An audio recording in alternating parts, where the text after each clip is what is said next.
Thanks for checking out this episode of the Screen Facts with Jason Davis podcast.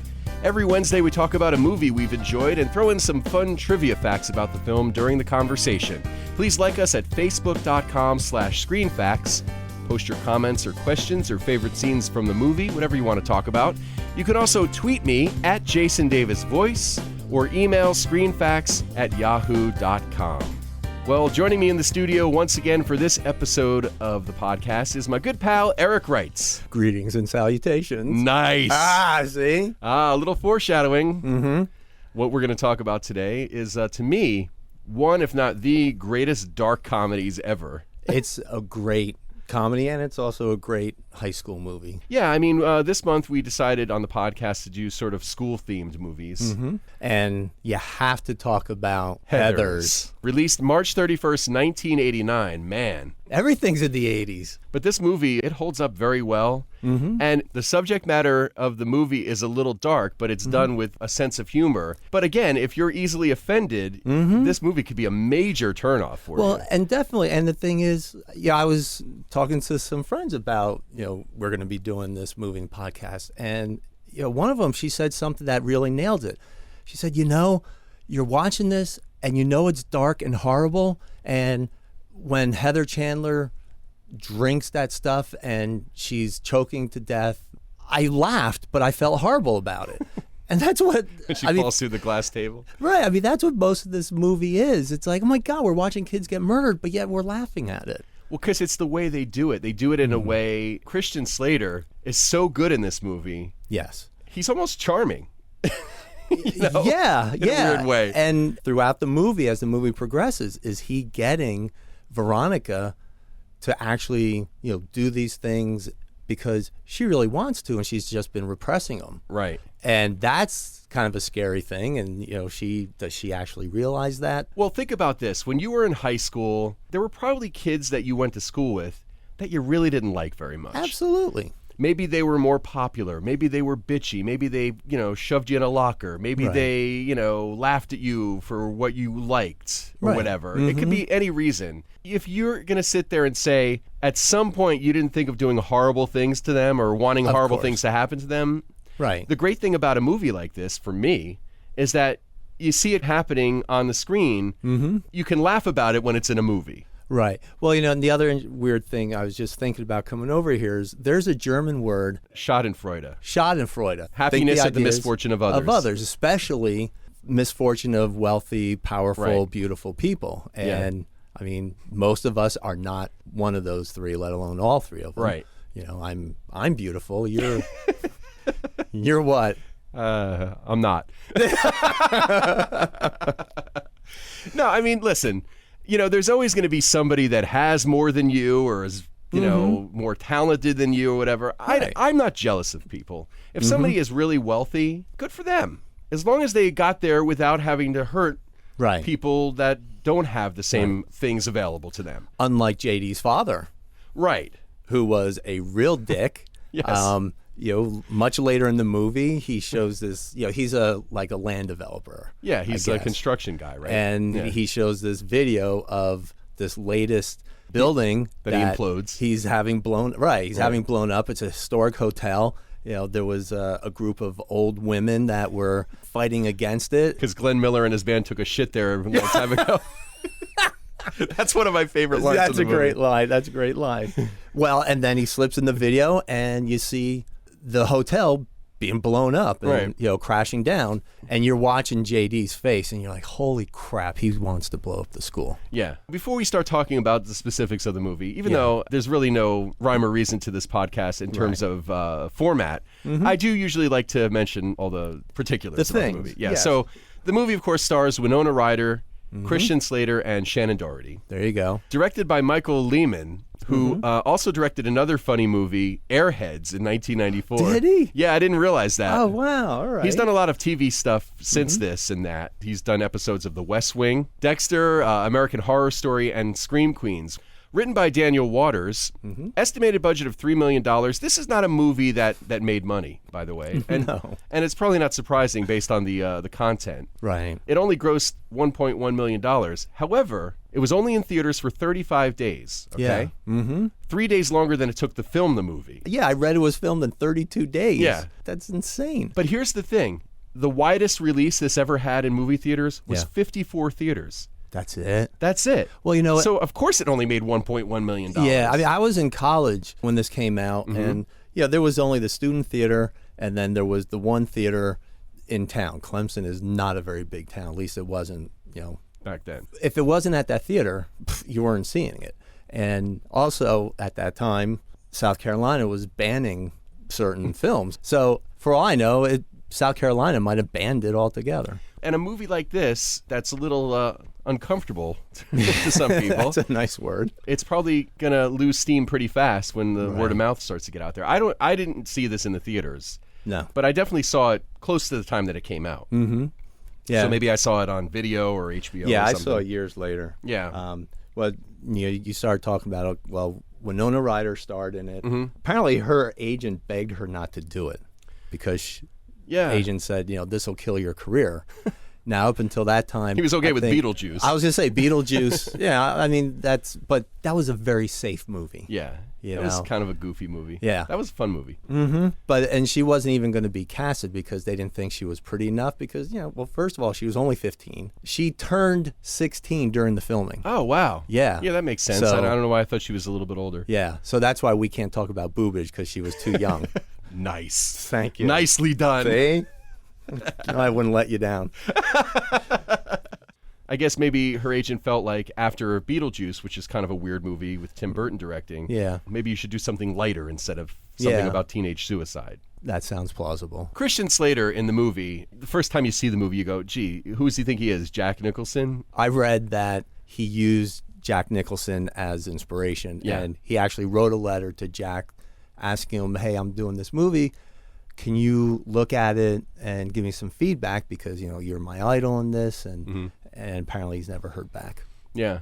But he's definitely like a little Nicholson in this movie. Oh, no doubt. In a good way. It works. It definitely works for the character. Right, because, they were considering Brad Pitt. Didn't they say he was too nice? Yeah, they thought he was too nice for the part. Yeah. Which is interesting. I to mean, me. now I think Brad Pitt is a pretty excellent actor, and I could see maybe he could have done that part, but yeah, he was a little too pretty. Back then, I don't think he was as known for weighty stuff. And you know who else they were looking at? Judd Nelson, who was in The Breakfast Club, Right. as the Because he was the tough guy. Yeah. Yeah, that's But too- that would have been bad because it's like playing the same sort of thing. character. Yeah. And Jason Bateman was another name that I read. Jason Bateman. Yeah. I don't know. I don't think I see that either. I No. love Jason Bateman, but Yeah, in the right thing. well, you know what though? Jason Bateman, and I've said this before, is really good at the kind of sarcastic, wry delivery. Right, So he right. might have been really good as JD because that's sort of what the character's like. He's real Yeah. kind of low key and stuff. Right. But then he's coming out and yelling, and he's like, Yeah. he's falling in love, but then he wants to Yeah, murder. I don't know.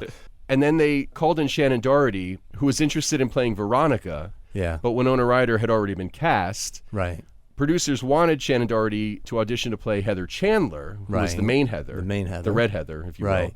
will. Ooh, that's right. We have to get into that. Yeah, we'll talk about that. But Doherty preferred the part of Heather Duke and eventually was cast in that role. So And she was good. I love the scene where it's Chandler's funeral and Heather Duke is kneeling beside the casket and, she's praying. thank you, Jesus. Hallelujah. Yeah, because she's like, I always wanted her dead and I was always asking you for it, but I never really thought you were listening. I see that you were. And I think you were. Like, oh my God. All right. That's pretty twisted.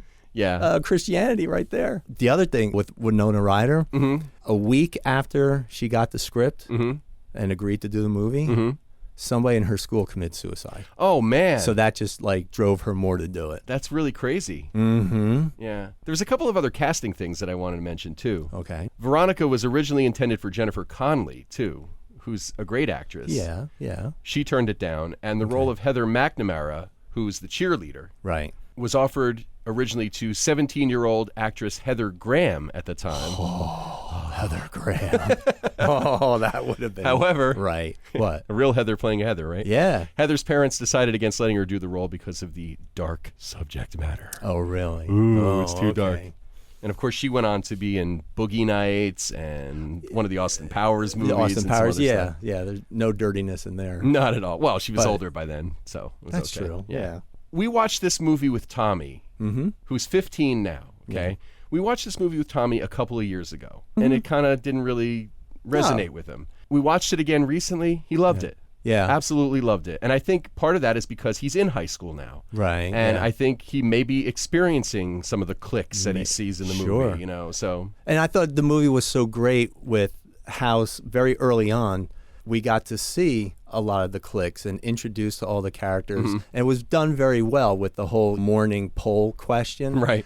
And I just thought that, wow, what a great way. Because a lot of times, movies, they kind of just throw all the main characters and ancillary characters Right. at you so quickly. This kind of did it too, but it made sense. that scene not only sets up all the different cliques in the school, you know, you find out about the jocks, the burnouts, the nerds, but it really demonstrates just how vapid the Heathers are. Yeah. And how much smarter and better Veronica is than them. And I just always wondered, why the heck is Veronica even with them? Because she's got so much more going on in her brain. How did she get sucked into this? I think it's a case of some people just want to be popular, and they were the popular kids in the school. Even Veronica doesn't really like it. No, she she says doesn't. to JD at the convenience store, it's like, I work with these girls and our job is to be popular and shit. And he says, well, maybe it's time to take a vacation. Which I think is a great line, No, too. absolutely. Yeah, JD was definitely wise beyond his years. Yeah. I thought he had the best answer Yeah. with that whole $5 million question. It was just going out to the middle of the lake, like with a bottle of vodka and And his sax. his and sax. some Bach. Bach. And she's like, how very. How very. I never heard that in the Me either. 80s. Me either. I'm a child of the 80s. I never know. heard how very. No, you know, they write things for movies sometimes, I guess. All right. Yeah, I guess they were hoping it would. Yeah, catch but on. the interaction between he and Veronica is great. When they first catch eyes and and she's walking and she bumps into her friend and Yeah. stuff. Just going back a little bit with the cool kids and because Veronica, she was friends with Betty, and I know that's a funny thing with Veronica and Betty from Archie. Archie comics. By the way, the girl who plays Betty Finn is Charlie Sheen and Emilio Estevez's sister. Really? Yep, Renee Estevez. And of course, Martin Sheen is their dad. Christian Slater, I thought he was just the first words out of his mouth. There's just the greetings and salutations. Yeah. And just the way he said it Yeah. was very cool. Yeah. We're watching and Kathy's like, ooh, he's kind of cute. It's like, yeah, so he had that bad He had boy look, but he charisma. had kind of the pretty look. Definitely had charisma. Yeah. He was wise beyond his years. I thought he had a lot of good quotes, throughout the movie. A lot of them just, poignant to high school and high school life. Right. I really liked just when he said 7 schools in 7 states.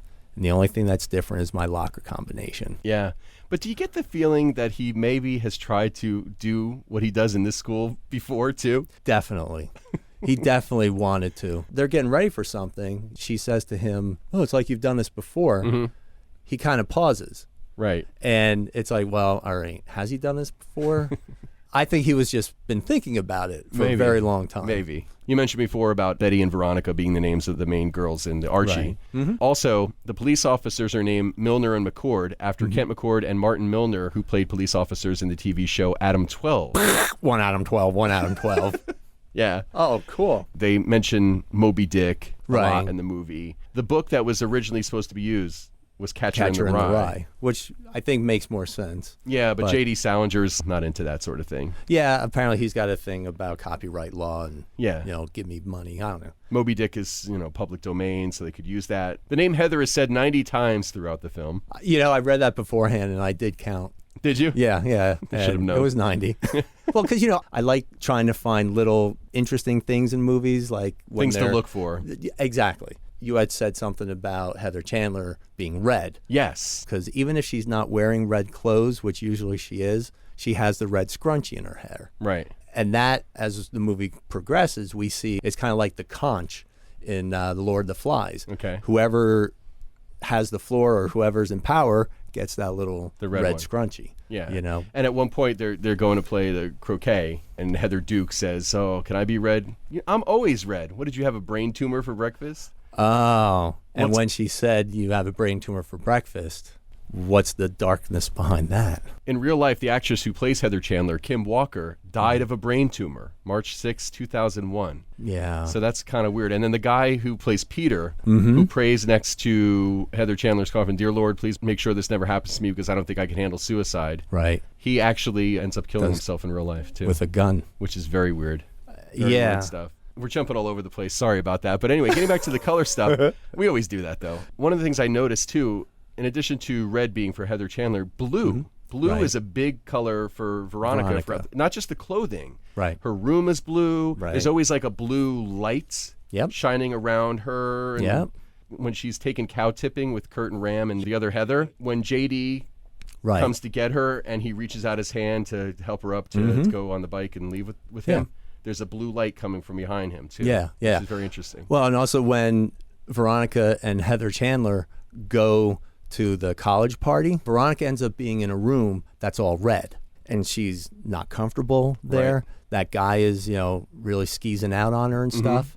Meanwhile, Heather, who's wearing red, she's in a very uncomfortable situation in a blue bathroom. See, that's interesting. I didn't pick up on that one. Yeah. That's very cool. So I really liked how when they're surrounded by the opposite color, they're in a situation that is not of their making or not that they like. So I thought that was really, really well done. And these are things that are easy to miss when you're just watching the movie. You're not thinking about that. But, when you watch a movie enough times and when you decide that you're going to talk about it for, on a podcast. And you spend hours researching. Yeah.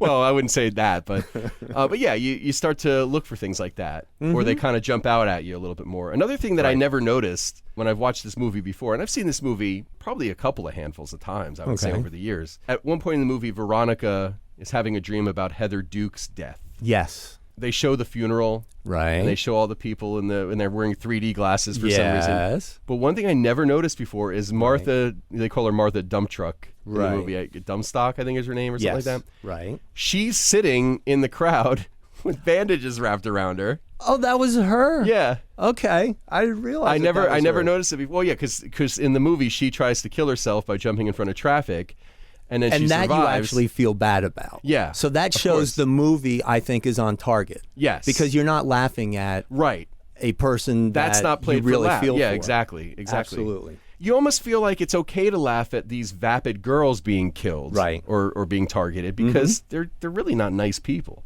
So definitely. You don't root for them, but of course you don't want to see Betty or Martha be victimized. So, well, and the other thing when you were talking about that dream scene, when I first saw that, they're all wearing the 3D glasses, they're all wearing white and stuff. It's like, man, that has some kind of weird the 3D stuff. Yeah, there's some kind of imagery there. What I found out is that the director purposely did that as a reference to a famous Life magazine photo. Oh, okay. It was taken by J.R. Ironman in 1952 at the opening night for the first ever color 3D movie. Very interesting. And that movie was Blonde the Devil. Now that I think about it, what color are the lenses on 3D glasses?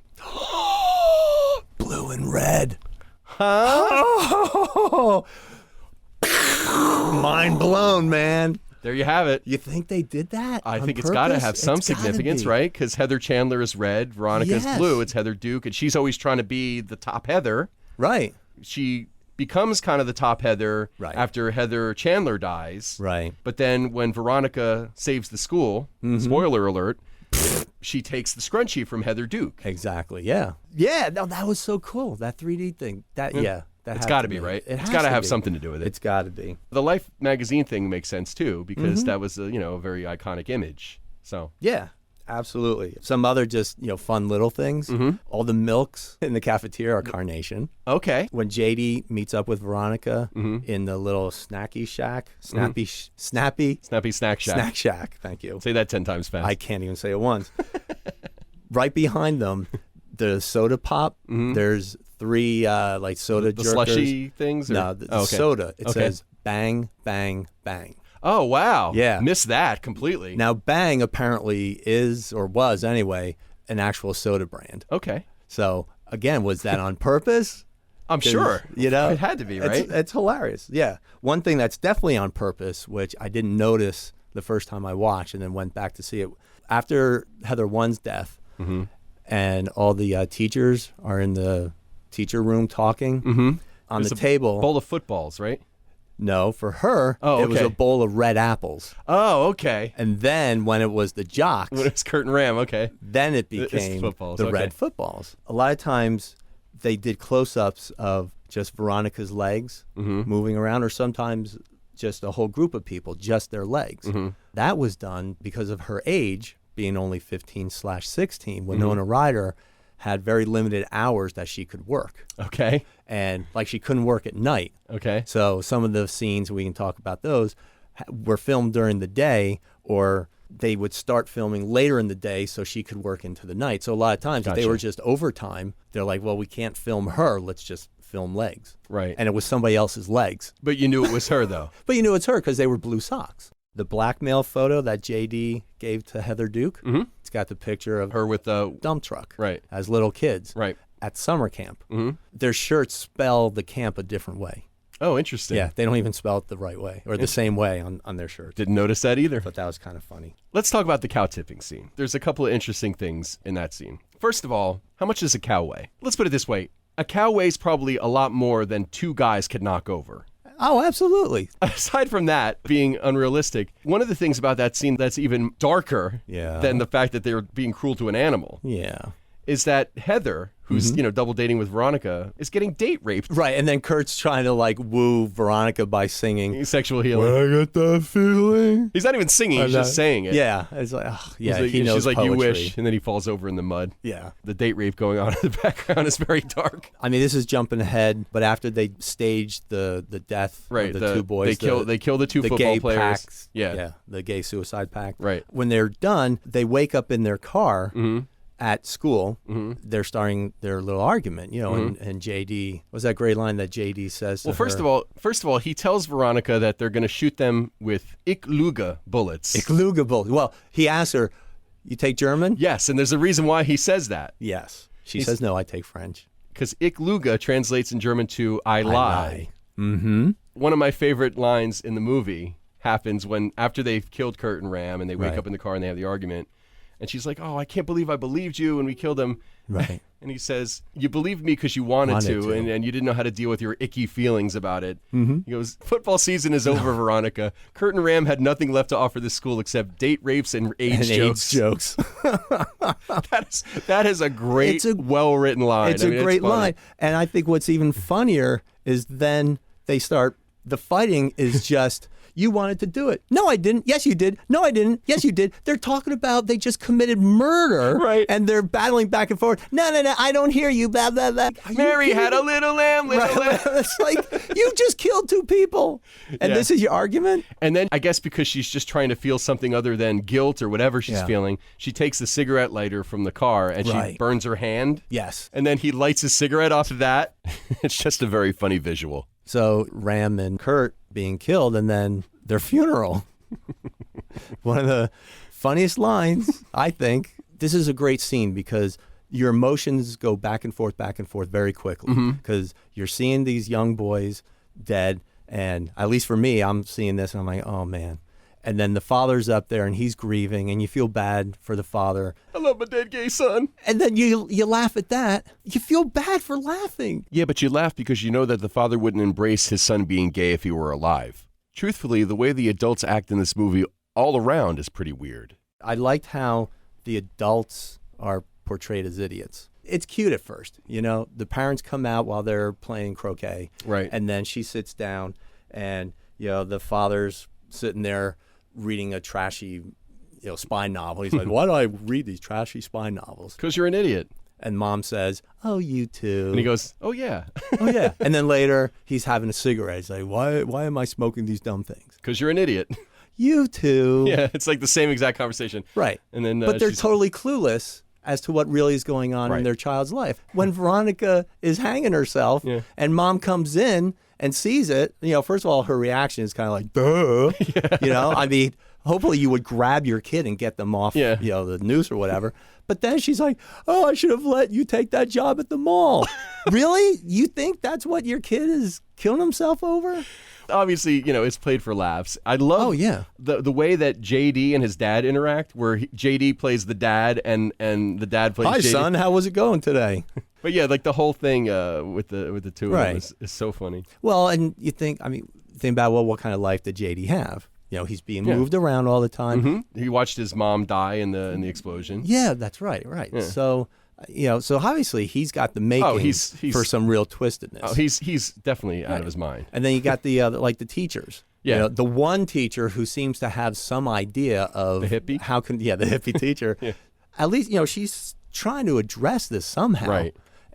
But all she is trying to grab some attention for herself. Right. Another one of my favorite things, JD says, the extreme always makes an impression. Yeah, and that's in the beginning when we first kind of see him in the lunchroom and he's flirting with Veronica. Right. And the football players take exception to that because they want her. Of course. Ram's like, let's kick his ass. Kurt's like, shit, Ram, we're seniors, man. We're too old for that kind of crap. Let's give him a good scare, though.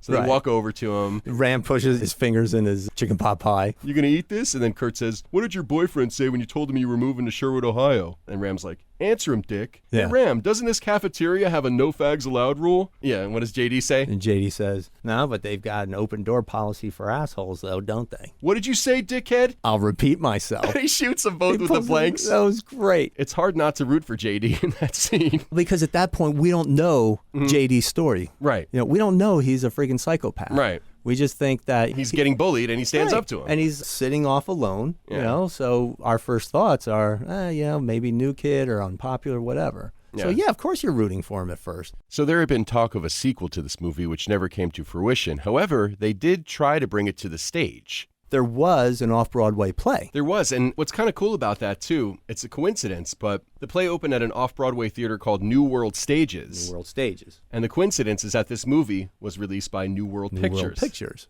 I thought another really funny thing, the song Que Sera Sera, that was done by Doris Day. Right. Okay? She did not want her version to be used in the movie because of all the swearing and stuff. Right. And what's funny is that producer Denise DeNovi is the daughter of Gene DeNovi. Gene was a musician who worked with Doris Day many times. And he said that Doris Day, when they were recording in studio, she had a strict swear jar rule. Oh, please. That's funny. So there you are. I think that closes the book on Heathers. What do you think? Oh, my head is full. I'm done. Hey, if you have any favorite scenes, characters, or lines that we didn't talk about in the podcast, or if you have any trivia facts that you want to share, go to facebook.com/screenfacts and leave a comment. You can also tweet me at Jason Davis Voice, or you can email the show screenfacts@yahoo.com. Please help others find the show by rating and commenting on iTunes. You can also show support for the show by ordering ScreenFacts merchandise. You can find that on the podcast page of jasondavisvoice.com. Show theme music by audionautics.com, and thanks to our announcer Kim McKay from kimsvoice.com. Eric, thank you so much for coming in and for doing another great podcast with me. I appreciate it. Teenage suicide. Don't do it. Screen Facts with Jason Davis is a production of Jason Davis VoiceOver. Visit jasondavisvoice.com if you need a voice for a commercial, narration, promo, internet video, e-learning or training program, and more. Click on the podcast page to get information about where you can download and listen to past episodes. Listen again next Wednesday for a new episode of Screen Facts with Jason Davis.